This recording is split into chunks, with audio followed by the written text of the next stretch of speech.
I have a lot of empathy for people.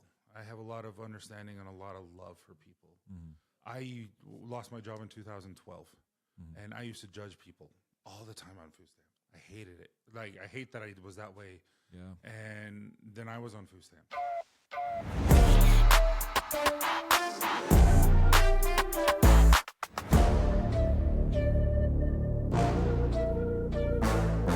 Hi, and welcome to the Flat Bill Investors Podcast. I'm Josh Siglowski. And I'm Zach Spencer. Welcome. Thanks for joining us today. Hey, so today, Josh, we have a monumental man. We have a copper man. We've got half the dad bods and beard, the bearded man, self-proclaimed sexiest man of 2025. Facts. Hey.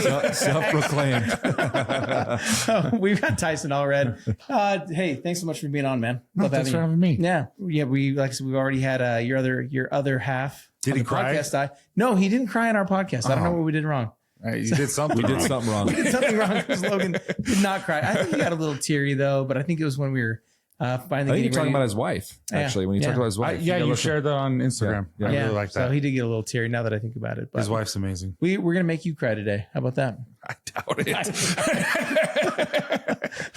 All right. No, okay, maybe we won't. But tell us a little bit. Like I said, you're born and raised here in northern Utah. You're a big family man. You got a lot of kids. Yeah. Like, a lot. So I've been married 22 years. Have 6 kids, all from the same wife. Everyone always asks me. Then they always ask me, do you know what causes it? And I'm, of course I know what causes it. It's the best thing ever. No, but then, we could add to that so much. We're running our time. This is a family show. I always told her it's just when she wears those boots, I'm like, another kid's coming. Buckle up. Yeah. No, we went to school. I have 5 degrees, biology, chemistry, physics, sociology, and my MBA.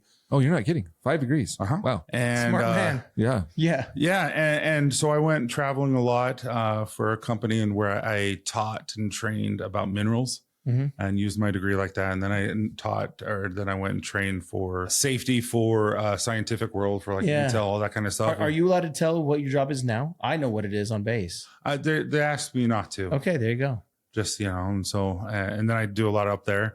But then I own Copper Johns. We started in 2020. We actually used Trump's stimulus check because I was deemed critical and I had to continue working. There you go. And so I was just like, well, what are we going to do? And this whole time. You're talking about the PPP or are you talking about the ERC? Yeah, I don't know. There you go. The first he one? used one of them. The first one? He used a stimmy. Yeah. No, but so I grew up playing sports. Like we were talking about with some of your best friends I used to play football with all the time. So I grew up thinking my kids are going to want to play sports. I'm going to be their coach. I'm going to be hanging out with them. Yeah. None of them are into sports. And my son was into plays and he was in shows and one day he asked me to audition and I auditioned and I was Bill Sykes in Oliver. Like the bad guy. Yeah. And we did a build. Dude. Actually I did a so good job that the parents had to come and make sure that I wasn't that mean.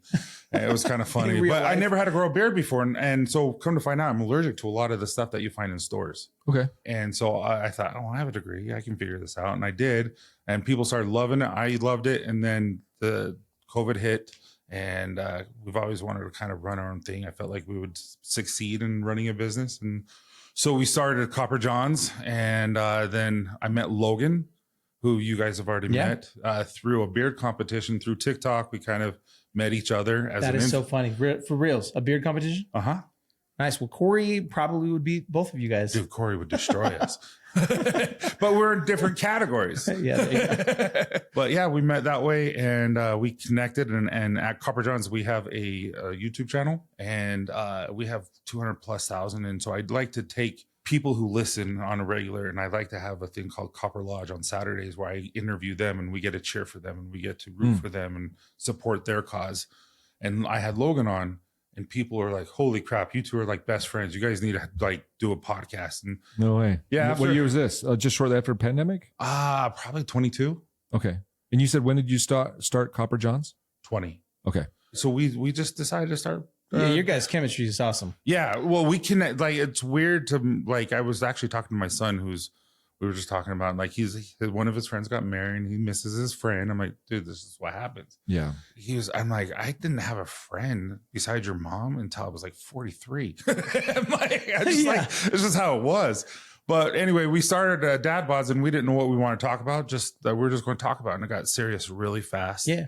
And been very blessed since. Yeah, because it's all about mental health and men's health and men's mental health specifically. Yeah. And what's funny is we find out that a lot of women are listening to understand their husbands better. Yeah. And that's cool. No, it's I'm grateful that Logan and I, sometimes we get a little too vulnerable and we're like, you need to cut that out. Who's saying that? The wives? No. Yeah. And us. Oh, okay. Sometimes I Sometimes overshare. Like, okay. Not overshare like anything like too personal. It's more of like, it's not my story to share. Sure. We've all gone down that road where you start talking, then at the very end, you're like, I just threw up on everybody. You're like, whoops. And the nice thing is, believe this or not, Josh, he used to be 120 pounds, but after Dad Bods, he had to kind of embrace. Dude, I've lost 70 pounds since August. That's what I was actually just going to say. You know, since August. He's, what's the secret? Just eating better? No. So with Dad Bods, we got sponsored by Mountain Ops. Oh, no way. And he's like, hey, I'm going to give training. He's like, I'm going to get you a trainer. So Brock Painter's our trainer. You're going to get the supplements for free. We're going to do before pictures, put you on the Mountain Ops website, and we're going to do all this kind of stuff. So I don't have a choice. What better marketing though? Yeah. Well, and honestly, so I don't know if you saw this, but we were at a Mountain Ops Conquer Hunger event. I couldn't make that. Yeah. It was cool. And it was cool to see their mission and how that kind of overflows into with you guys' mission and it's a really good values fit there. So yeah, it's a great fit. And those guys are all ripped and like doing CrossFit in their gym every day. And so congrats for you guys. Yeah, we're going to be running a marathon. Logan's running a marathon. I'm running a half marathon in Utah Valley in June, and then I'm going to go skydiving. I've never gone. Those are your things. Well, you have to weigh 250. I weighed 349 when I started this, and so I have 34 more pounds. There you go. That's a good reward. Yeah, it's a great reward. I was going to say I've gone a couple times. It's we were talking about that. Yeah, it's super fun. So I haven't had a desire to go skydiving for about 10, 15 years, and it's funny that you talk about that because I was about 280, 285. Like, you got to be 250. I'm like, I'm probably a while from getting down to 250. So now I am. Yeah. So I was like, you look really good. Yeah. I'm much lower than that now. No, not lower. I'm about 235. There you go. It's great. Now you're just a widow guy. I know. Just a widow guy. He's just a widow guy. Still 6'4" or something. You're still tall. 6'2". Okay. Come on. I was trying to give you a couple extra. I know. People, the audience can't see that, but I am 6'2". So you've got this great mission. I was going to say, I want to ask you a little bit about, you started to get into how you and Logan got together and how it just kind of naturally progressed into the mental health space. But tell me, you've got a pretty big following. A lot of people are starting to watch and catch on to what you're doing. And I'd just love to hear kind of maybe some of the success stories that you've seen. I never took care of social media. It wasn't my thing. And today I just decided, Logan's like, Tyson, go jump on Dad Bods every now and then, check out the message and everything. So I did. And you have those hidden like ones that are, not spam. The requests. Yeah, the requests. And I looked under there and just today we got one that's just like, I just started listening 2 weeks ago. I'm already in episode 19. Can you please do one for dads who are going through a divorce? And he's like, I know you and Logan are happily married, not to each other, but even though people question that. And then we had another one today that is like, I need to talk to you guys. Like, I want to end my life and all this kind of stuff. And it was really like, I sent him probably 20 minutes worth of dialogue and hopefully he responds back, but he's in a different country and we get those all the time now, but I'm grateful for that. I'm grateful that people feel comfortable. Like, I don't know how your audience is right now, but I love that they feel they're part of the conversation. Yeah, me too. And I didn't realize how big of podcasts had that impact. Yeah. Like one of my friends' wives talked about a friend of mine that she'd been listening to him for 2 years and she felt like maybe a year, but she felt like she just knew all his personality and stuff. And she literally was shaking. I was right there when they were shaking hands for the first time. She goes, I feel like I know you. Yeah. And it's cool. It's way cool. Yeah. And that's why I think Zach and I decided to start this. We talked about this for 2 years and I was always encouraged to do it, but it is connecting. Like I have a quick story that I was in Charleston, South Carolina, speaking at an event for about 20, 30 minutes. And the guy's like, dude, no, I'm sorry. He came up and said, are you from the Flat Bill Investors podcast? Are you Josh? That's how he knew me. I'm like, oh, yeah. And he's like, I listen to you guys all the time. I'm like, really? And it's like our 6th fan. Yeah. Sixth subscriber. Congratulations, listener number 6. We're going to send you a gift basket. Seriously, thank you. Tell your friends. No, but and actually I want to be, to Zach's question, I want to go a little, maybe a step before that, is because Logan shared why he, got into and talking about mental health. What's kind of maybe a quick story of like where it's kind of impactful for you to talk about you and your story, and for you and Logan connect to other people about that? There's a lot to it. So when you say quick, I'll do my best. So when you're overweight, like me, or I was most of us have been, you're embarrassed. You're insecure, and you're not very, very like proud of who you are. And when I start growing this beard, the next thing I know is like, I feel a little bit more confident. I feel like I can go conquer the world. Like I feel sexy. You know what I mean? Like, and like I have a pretend jawline, and sure. And so all of a sudden, so that what I liked about Copper Johns is it was be proud of who you are. And then so Logan and I started talking, and I had a family member who had attempted to take her life a few times, and going through a lot of things in her life that just devastated us. Yeah. And realizing that, hey, while they're taking care of themselves, I need to make sure that me as a father need to take care of myself so that I can better them as I'm, so I don't want to have triggers because I'm doing something. I need to better myself because they're trying. And so we did that as a family. And so at the same time, Logan's going through his bipolar and everything like that. And he's realizing that he has it and all that. And so then we kind of connect right at the time when we were both just going through a lot. And I think that's what really connected us, is that we just realized that we're not alone. Like even though Logan was going through something and I was going through something, we were still going through it, and we can go through it together and lift each other up. And we don't have to focus on the negative. We can be grateful. We can be grateful that she's alive. We can be grateful that Logan's alive. We can be grateful that we're healthy now, and that all this kind of stuff. And so it was just like, it was almost like an attitude change. And being able to do dad bods and talking to all these people who've gone through so much, and talking to the Ogden head coach where he has ALS and he's slowly, passing away. And like, he is like inspirational, everything that he's gone through and what he's going through. And yet he's here trying to better everyone else. Yeah. And I just, that was really inspirational. So my whole goal is to let men know that it's okay not to be okay. It's okay to be suffering. It's okay to do all this, but what's not okay is not taking care of yourself. Yeah. And making sure that you know that you have a voice, knowing that you are able to communicate how you feel, and it's okay to talk. Yeah. And because that's one thing, is like you and I for sure the same age. Yeah, I'm 39. No. Well, that was a 40 and something. I'm 41. Okay, so we're close to the same age. Yeah, 41. I'm a little younger than you guys. My dad, my dad and my mom, like, never in the million years did they ever tell me to shut up, never hold my feelings back or anything like that. But growing up with just the era that we grew up, we held things in. We just held everything in. Mm-hmm. Yeah. And so I had like a panic attack, and I was going through depression, and I was going through all this anxiety, and I just was like angry. In high school, or are you talking about later? No, later in life. And before all this that kind of stuff, and I couldn't figure out what was going on. And then I went to therapy when this happened to her, and I just realized that I had held so much in. Yeah. And that was what was causing it all. Yeah. Don't you think a lot of us, and I've been surrounded in the mental health space a little bit for the last 4 or 5 years, and been able to have a lot of good interactions with colleagues of mine and friends and things like that. And even like brothers and family members who've gone through, terrible times and tried to take their life or been really, really close. And it's interesting. An interesting observation I see is especially men in business don't really talk about their feelings until something breaks. Mm-hmm. And a lot of times at that point, it's too late. And so when things are just bending and there's a lot of that tension, that's when we need to be able to say like, hey, where do I go? Who can I talk to? How do I even express this? Because a lot of times I know that I've been even embarrassed to like talk to my wife about stuff. Yeah. Because I go, I don't want to like, dude, it's hard. It's so hard to like be that vulnerable, even with the person who's the most important. And you think that they don't know it, but they do. They can tell. Yeah. Yeah. I'll tell you this. Sorry. Copper Johns.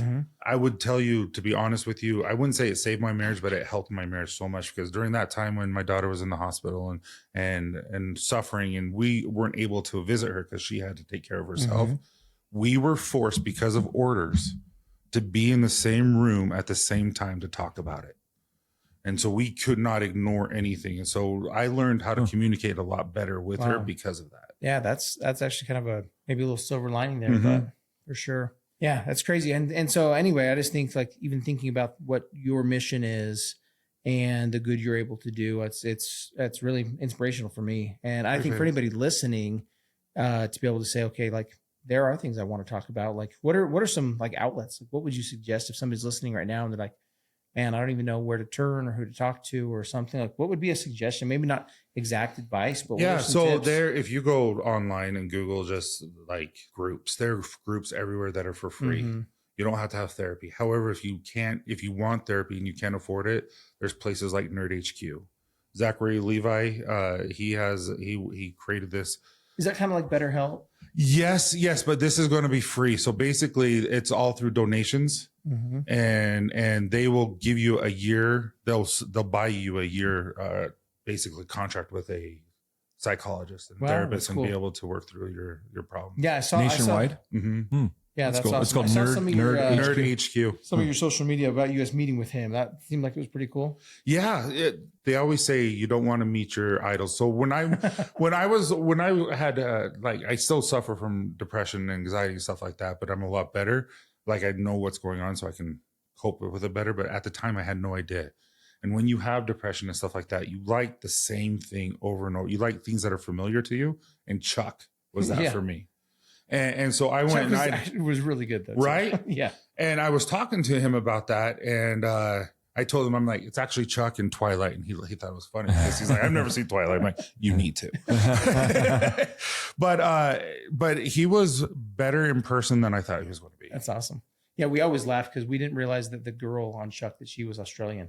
Oh yeah. Through the whole series, she just has an American accent. And then if you go back and listen, knowing that she's Australian, then you're like, oh yeah. I think it was actually the show with Logan. We talked about the movie Anger Management. And I think basically what you said, it's very true on how you bottle it up. You don't talk to someone, it could burst in a bad way. They make it funny, humor with Jack Nicholson and stuff. But I've always watched that show. Like, okay, I need to make sure I'm like communicating. Like we talked before we started about friends and having, kind of close friends. And you mentioned that, you didn't really have, outside your wife, like you didn't have like a close friend till like your 40s. I wasn't looking for one. Yeah, exactly. Yeah. And it's funny because as you go later in life, I've kind of noticed my, let's just say, inner circle of friends, like the last 5-7 years, is like, it's a handful of people, but the same token, it's someone I could talk to. Maybe I can't, there's a certain subject maybe I can't talk to with my wife about, that's like, hey, we'll talk to the boys about it, or this guy. And I think that does help. I mean, I just know from my personal thing, I think that does help to have someone to make sure you can talk to. And if you don't, then like you said, Nerd HQ is a resource, and there's other resources out there in your local market. Yeah. And what's funny is, I will say this, because your wife will probably listen, is it's not because we don't want to talk to our wives about certain topics. Exactly. It's that their brains are so much better than ours, and they're able to communicate things so much better, where guys, we just understand each other in a little bit different way because we've gone through things. And so we can talk to things and like, oh yeah, I get it. Yeah. And I even say to my wife when I'm like, why don't you go, her best friends are her sisters. And I'm like, hey, just go hang out with your sisters this weekend or tonight, and just go talk to them, because that's going to help. I know that's going to help her. And it's going to help our marriage too. Yeah. So yeah, it's good resources. Give space for your spouse to go talk. Have them start a podcast. Half the time when I'm trying to like iterate feelings, I'm like, I sound like a caveman. I guarantee it. Well, you know why? Because we talk about this. We talk about this. Me sad. It's because we were trained not to talk about our feelings, and so now all of a sudden we're saying it's okay to talk about your feelings. So now you just don't have that expertise. It's the same thing with an injury where we were just told to put dirt on it. Yeah. just whatever. The knee went the opposite way. Just throw some dirt on it. It'll be fine. Just walk it off. You'll be all right. Yeah, seriously. So for those of us that grew up in high school sports, that was I think a lot of that kind of stems from that, is like, hey, just suck it up. Like be a man, do the thing. And really, I think that definition for me has changed over the last few years. Being a man is saying like, hey, I do have some feelings, or hey, let's talk. Well, what we're doing with our family, we're doing the high lows and gratitudes, because she brought that from the hospital with her. And I absolutely love it, because basically every day during dinner, no electronics, no nothing. We have to sit at the table. You say one thing that was high for the day, one thing that was hard for the day, and one thing you're grateful for. And it's teaching our kids to be able to communicate. Ours is a little different, but I like that. We do high CC. So highlight of the day, challenge of the day, and compliment of someone at the table of the day or week. I like the compliment. No roast. You don't add a roast to the end. No, hey, now roast your brother. Yeah. Roast just happened naturally. Yeah. The dinner table is like it's a very, intimate, serious thing that we do. And I love our kids looking forward to it. I love both of those. I think the thing that I love about both of those like practices is that'll trickle into just other communication. It's going to allow your kids to like be able to like talk. And like know that they can, have a voice and speak. Because I think we see that in our house a little bit too. It's just those little conversations end up trickling into bigger conversations. And sometimes they're a little too open. I'm like, hold up. I don't need to know that. Luckily, I'm not there yet. We're buckling up. So your kids are young. My kids are little still. So I think you have a 20-year-old as your oldest. Yeah. My oldest is 18. Yeah, so we're starting to get some like. I know. It's kind of a good conversation sometimes too. Is because the world today, like you just never know what's going on with some of these kids. I love them. I love the communication I have with especially my boys, being that they're the oldest teenagers, and then my girls are, 13 and 10. Just wait. So it's just different. I know. Because they're my princesses, and that's what I mean. Just wait. Yeah, I know. Because they always will be. Right. But then all of a sudden guys start liking him. I know. You're like, what the crap? I'm about to murder. That's why you grew the beard. Yeah, seriously. Real quick question that I always ask, or I like to ask when I remember, is if there's a certain book that you're reading right now, or a book that you continually go back to that you'd suggest that somebody goes to, book, a TED Talk, something that you could suggest that anybody listening may get some wisdom out of? And you can't just say a Dad Bods and Beards episode, okay? No, there's so many that I'm reading on literally, but the one that I'm reading right now is by Mel Robbins, the Let Them Theory. Yeah. So Candace is my wife, and she's the one who is like, Tyson, you need to hear this, because I am a people pleaser by choice, not by choice, but like just is what happens. And when you own a business, as you know, you become a product. You no longer become a person, you become a product, and people will use you as a product. Yeah. And it's not fun. And so she's like, Tyson, you need to read this and just understand that just let him.